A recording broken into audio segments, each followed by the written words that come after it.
Ram. Sir जी, आपको बहुत बहुत स्वागत है। धन्यवाद। ये हैं रविदास एकता मिशन के अनुशासन कमेटी के सचिव। सर जी, आपको इस प्रकार की जवाबदेही दिया गया है, इस जवाबदेही के लिए आपकी तैयारी क्या है? आप समाज को जागृत करने के लिए या समाज को यूनाइट करने के लिए आपके पास में रोड मैप क्या है? बहुत काल से हमारे समाज को सवर्ण जाति द्वारा जो यहाँ की जो व्यवस्था है, मनुवादी व्यवस्था, उसके द्वारा हमारे समाज के लोगों को शोषण उत्पीड़न किया जाता है। महिलाओं के साथ बलात्कार किया जाता है, बच्चों को स्कूल में पढ़ने देने से वंचित किया जाता है और महिलाओं को मजदूरी के लिए ही उपयुक्त माना जाता है।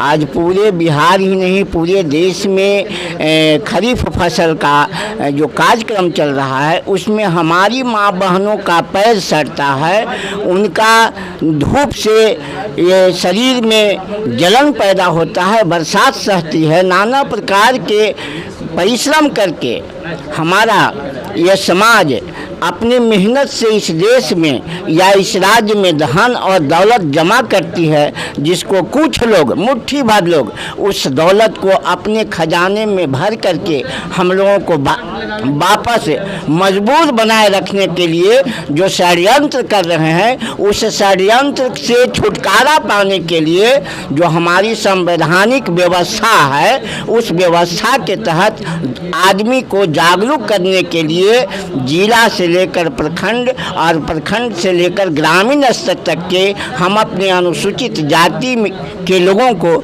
जागरूक करने के लिए ये रविदास चेतना मिशन का शुरुआत किए हैं। इसके माध्यम से इस समाज के जो दूषित प्रकृति के लोग हैं उनसे बचाने के लिए और समाज को इस आगे अग्रसर करने के लिए हम कार्य कर रहे हैं। सर, ये भी है कि आपके ये जो कमेटी बनाया गया है, इस कमेटी पर एलिगेशन भी लगता रहा है और कुछ लोगों को कहना है कि राजनीतिक लाभ लेने के लिए ये लोग इस प्रकार के कमेटी का निर्माण किए हैं। इसमें आप कहाँ तक सहमत हैं? कुंठित मानसिकता के व्यक्ति ही आरोप ऐसा लगा सकते हैं कि तुम संगठित न हो। क्षणिक लाभ के लिए कुछ व्यक्ति जो हमारे समाज में एक खटमल की तरह हमारे समाज के लोगों के खून चूसते हैं, उनसे बचाव के लिए या उनको सही दिशा मार्गदर्शन करने के लिए इस कमेटी का निर्माण किया गया है, ताकि जो कोई भी जनप्रतिनिधि यहाँ पर बनते हैं या बनने की आकांक्षा रखते हैं, वे समाज के साथ ग्रास रूट में जुड़ करके काम करने के लिए वो आदी बने।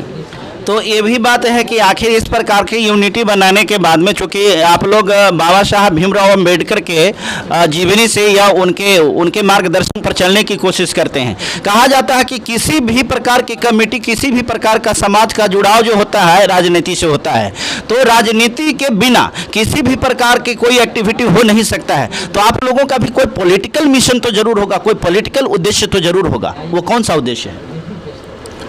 जिस समाज में मेरा जन्म हुआ है उस समाज को उत्थान करने का मेरा बाखूबी अपना कर्तव्य होनी चाहिए और उसको मैं निभा रहा हूँ। उसको करने के लिए ही ऐसा संकल्प किए हैं और इस प्रकार की ये मिशन चला रहे हैं।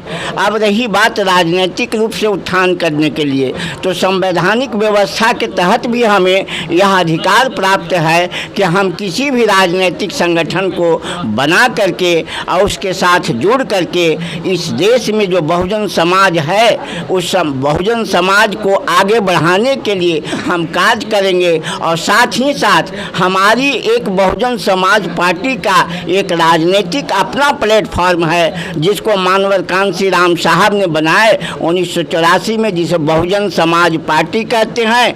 आज हमारी इसका नेतृत्व करने वाली संसद की शेरनी आयरन लेडी बहन मायावती जी हैं। मैं उनके अगुवाई में इस संगठन को आगे बढ़ाने का काम करूंगा।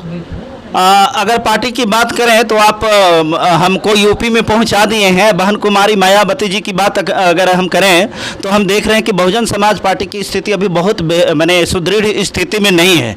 तो आप लोग की जो जितने भी ये जो आपका ये कम्युनिटी है, तो क्या ये आपकी कम्युनिटी पूरी तरह से बीएसपी को समर्थन कर रही है? क्योंकि आपका वोट जो होता है वो तो बिकाऊ हो जाता है, आपका वोट तो बिक भी जाता है और साथ ही साथ एक प्रसादी की तरह उसका बंटवारा हो जाता है।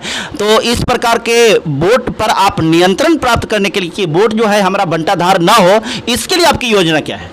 साम दांड भेद और षड्यंत्र और समाज में विचलन पैदा करना, समाज को गुमराह करना, समाज को झांसे में लेकर के हमारे लोगों को तोड़ना और हमारे लोगों को जो इस देश में 85% बहुजन समाज के लोग हैं विभिन्न खेमा में बांट देना और खेमा का किसी न किसी प्रकार से यानी एने के न प्रकार न उसका वोट का शोषण दोहन करके ये इस देश का में जो 5 राष्ट्रीय पार्टियां बनी है, जो ब्राह्मणों की पार्टी है, वह किसी न किसी रूप में हमारे लोगों का गुमराह करके और उनका वोट का अपहरण करके देश में शासन करते रहे हैं। जबकि हमारे 85% के लोग इस देश में शोषित, पीड़ित और उत्पीड़ित हैं। तो ये भी बात है कि अभी जो हम बीएसपी की अगर बात करें तो बहुजन समाज पार्टी के जहानाबाद जिला के अध्यक्ष है व्यास मुनि दास जी, और हमें पता चला है कि आपके इस कमेटी से व्यास मुनि दास जी खासा ये बोल सकते हैं कि ये खफा चल रहे हैं और यही कारण है कि आपकी मीटिंग जब भी होती है तो उस मीटिंग में उपस्थित नहीं होते हैं, जबकि आपने अपने मोटो में बता दिया कि नहीं वो बीएसपी, हम लोग का जो मोटो है हम बीएसपी को ही समर्थन करते हैं। तो फिर आखिर कारण क्या है कि व्यास मुनि जी ये जो जिलाध्यक्ष हैं आपके मीटिंग में क्यों नहीं आते हैं? विगत वो इस जहानाबाद जिला के व्यास मुनि दास जी विगत लगातार कई वर्षों से अध्यक्ष हैं। उनको कहीं किसी प्रकार के कोई रोका नहीं गया है कि आप अपने समाज को ग्रास रूट में नहीं ले जाएं। उनका भी कर्तव्य बनता है कि समाज को ग्रास रूट प्रदान किए बगैर हमारा कभी उत्थान होने वाला नहीं है। अब रही बात कि यहाँ छोटी छोटी जो जातियाँ हैं, जब हम उनको एक साथ मिलाकर एक साथ जोड़ करके जब हम अपनी संगठन को नहीं बना सकते हैं, और दूसरी बात जब हम अपनी जातीय बेस को, जो मेरा बहुत बड़ा वोट बैंक है, उसको हम एक जगह संगठित न करके और हम अपने कार्य को सिर्फ आईना दिखाने का, पॉकेट का राजनीति करने के लिए अगर हम उत्प्रेरित करते हैं तो ये उनकी सोच में गलत है।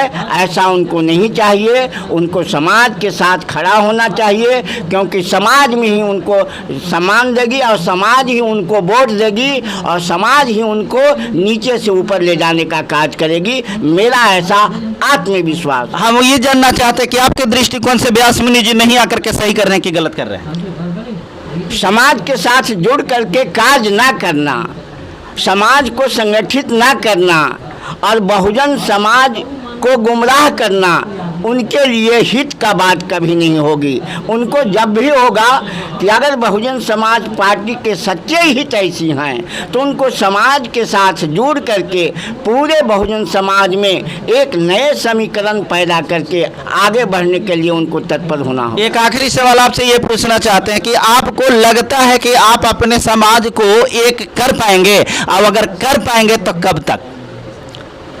समय तो लगता है, किसी चीज़ के निर्माण करने में समय लगता है, लेकिन अब जिस अवस्था में हमारे संतों, गुरुओं और महापुरुषों ने हमारे समाज को जो मार्गदर्शन किए हैं, उस मार्गदर्शन का जिस गति से, जिस तीव्रता के साथ आगे बढ़ने का जो संकल्प लिया है, मैं समझता हूं कि बहुत कम समय में, अल्प समय में हम कामयाब होंगे और इस देश का हुक्मरान बनने का काम करेंगे। बहुत बहुत धन्यवाद सर, आपने अपने बात को रखा, इसके लिए कोटि कोटि